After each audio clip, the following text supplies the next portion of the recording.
बुद्धं शरणं गच्छामि।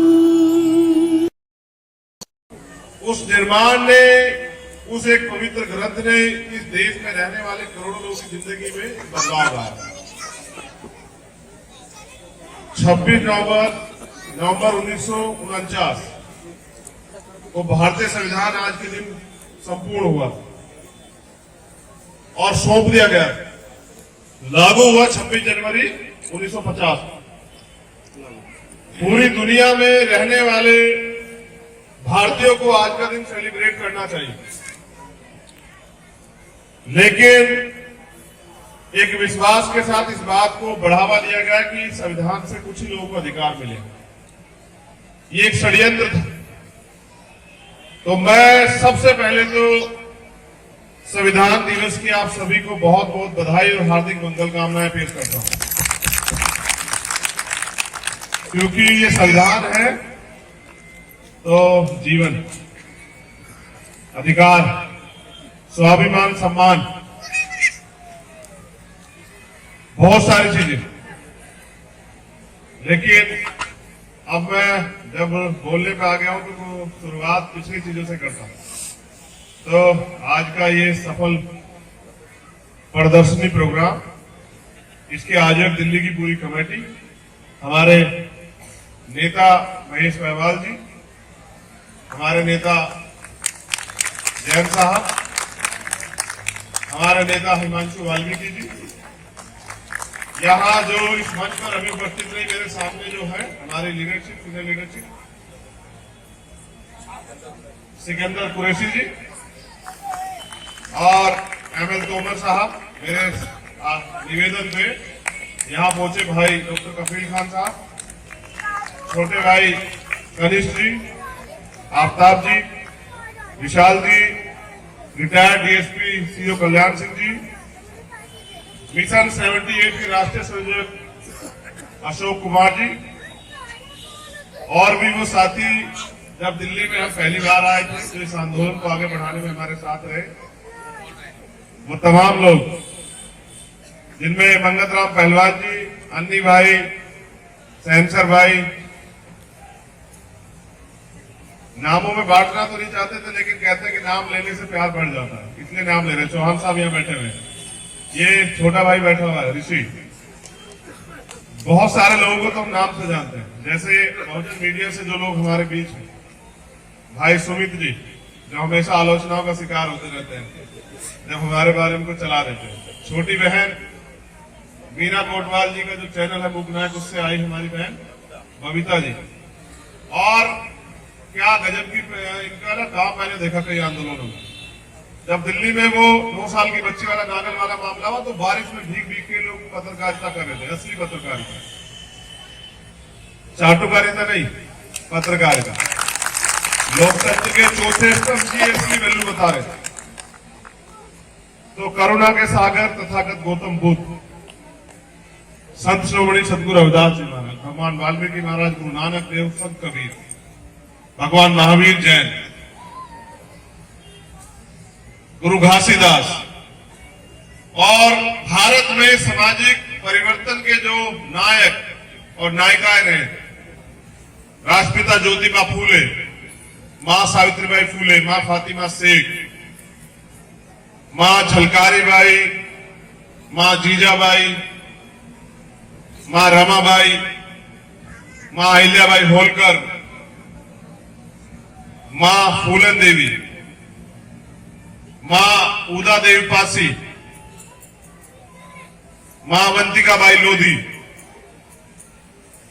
मैंने नायिकाओं के नाम, वीरांगना के नाम पहले इसलिए ले दिए क्योंकि बाबा साहब अम्बेडकर ये कहते थे कि किसी भी समाज, किसी भी प्रदेश, किसी भी देश में जो तरक्की का पैमाना, मैं इस बात से मानता हूं कि देश समाज में रहने वाली महिलाओं की कितनी तरक्की हुई है।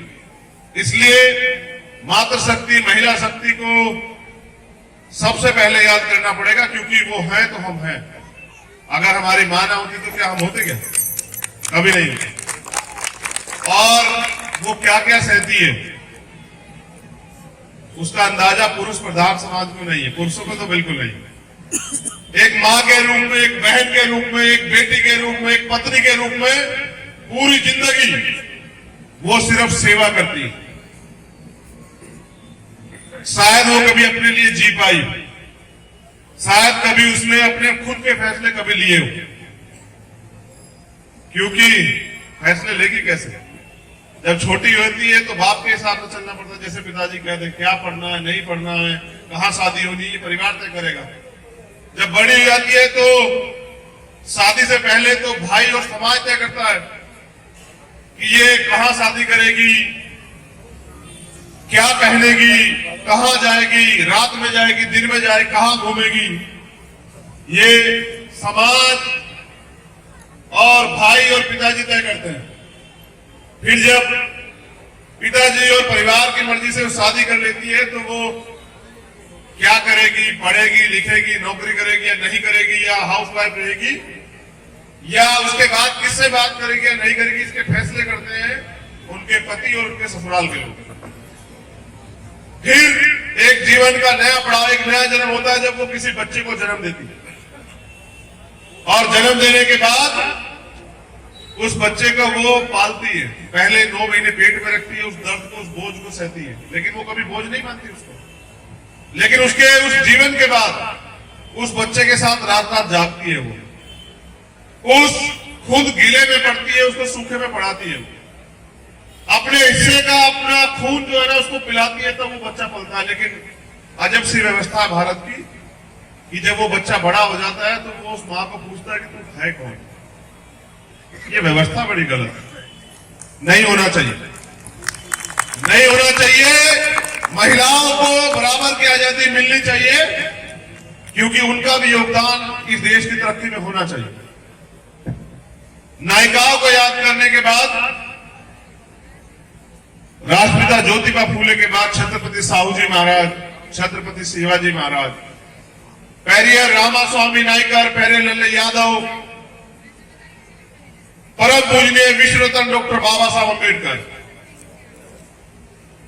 भगवान बिरसा मुंडा, भगवान बिरसा मुंडा के बाद उस संस्कृति को आगे बढ़ाने वाले तात्या भीम, बाबू जगदेव प्रसाद कुशवाहा, जननायक कर्पूरी ठाकुर, मान्यवर दीना भाना वाल्मीकि साहब, मेरे गुरु, मेरे रहबर, मेरे आदर्श मान्यवर साहब श्री काशीराम, संत गाडगे जी महाराज, नारायण गुरु, इस देश को आजादी दिलाने के लिए बलिदान देने वाले शहीद आजम सरदार भगत सिंह, सरदार उधम सिंह, सरदार करतार सिंह सराभा, वीर अब्दुल हमीद, अशफाकुल्लाह खां, और एक और जिसको इतिहास ने नकार दिया लेकिन नकारा नहीं जा सकता, जिसने इस देश में, दक्षिण भारत में महिलाओं को तन ढकने का अधिकार दिया, इस भारत का बब्बर शेर टीपू सुल्तान, उसको भी नकारा नहीं जा सकता। जब आप घर से निकल के दुनिया के इस देश के कोने कोने में पहुंचोगे तो आपको एहसास होगा। अब मैं अपने साथी नेतागणों से प्रयास करूंगा कि वो बैठ जाए। ये घिरने की आदत जो है ना वो पसंद नहीं। जिस दिन घिर जाएंगे तो उस दिन समझ लेना तुम्हारा हम भी वैसे हो जाएंगे जैसे दूसरे। अभी मैं महाराष्ट्र गया 3 दिन पहले। महाराष्ट्र जाने के लिए मुझे सूरत एयरपोर्ट उतरना पड़ा। मैं यहां से खूब गर्म कपड़े पहन के गया। मैंने पूछ लिया था कि मौसम कैसा है, तो उन्होंने कहा कि गर्म। ये मैं भारत का भौगोलिक वो बता रहा हूं आपको। लेकिन जब मैं सूरत पहुंचा और महाराष्ट्र की तरफ बढ़ा, नंदुरबार और धुलाई जिले के लिए, आप भरोसा करो कि वहां एसी चलाना पड़ा सांस लेने के लिए। ये है भारत। इतना बड़ा है भारत कि जो कपड़े आपने खरीदे हैं सर्दी के लिए, सर्दी पहनेंगे, अगर आप दूसरे प्रदेश में चले जाते हैं तो वो बेकार हो जाते हैं। भाषा बदल जाती है, खान पीन बदल जाता है, रंग बदल जाता है।